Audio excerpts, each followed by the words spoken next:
over the last 2 school years. Basically, it's been tough on schools, especially those that were heavily reliant on face-to-face interactions. But the idea of asynchronous learning is not really a new idea at all. There have been a lot of studies about asynchronous learning, especially flipped classrooms over the last more than a decade even. And it was only highlighted mostly in the time of the pandemic, wherein schools must still be open and of course education must continue. So thank you to the Head Foundation for this invitation. I'd like to uh, thank all the organizers, and I'd like to thank also all the teachers who are in this Zoom webinar. So our first talk will be on championing asynchronous learning and these types of learnings that we expect to make an impact. Now, during the time of the pandemic, we were forced, of course, this was uh, early March of 2020. And when COVID hit our country, the Philippines, a lot of schools, if not all schools, were forced to abruptly shut down. And I guess this is true for most any other place in the world also at the time. Public schools in particular in our country had a lot more difficulty than most. And in particular, they were not able to complete the delivery of their planned curriculum.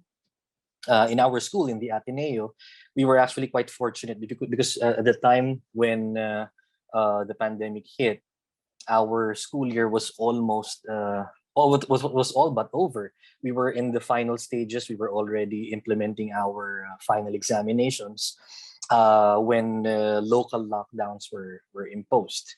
Nonetheless, right around March, preparations for the new school year was already underway, and there was very little time to virtually rethink how the educational landscape of the following school year should look like, and particularly we had to look back again on how our time away from students can be further maximized.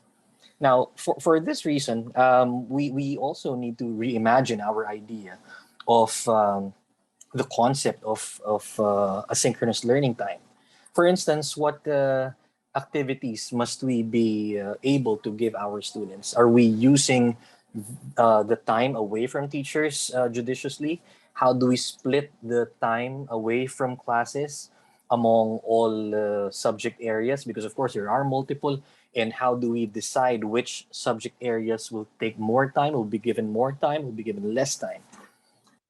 We also had to think about what and how much of the tasks can we entrust our students to learn by themselves? How do we expect them to be able to do it without our prodding? How do we balance constant practice, especially in our field, in mathematics? Our general mantra is that we learn math by doing math. And so practice is really vital. And again, the question that we needed to ask ourselves, and how do we balance constant practice in math in particular with the idea of allotting family time, because it's I think far more important now, more than ever, and still enough leg room for caring for our students' mental health, which is also very important, of course. Now, finally, we should also uh, ask ourselves why should these ALMs or asynchronous learning materials go beyond just simple reading and watching? They are, of course, very functional, but how else can we engage our students than just assigning them YouTube links to videos, lesson videos, whether they are teacher made or they're just scoured from the web, or perhaps even assigning book pages to read and answer? How do we go beyond that, and how do we make our ALMs more engaging?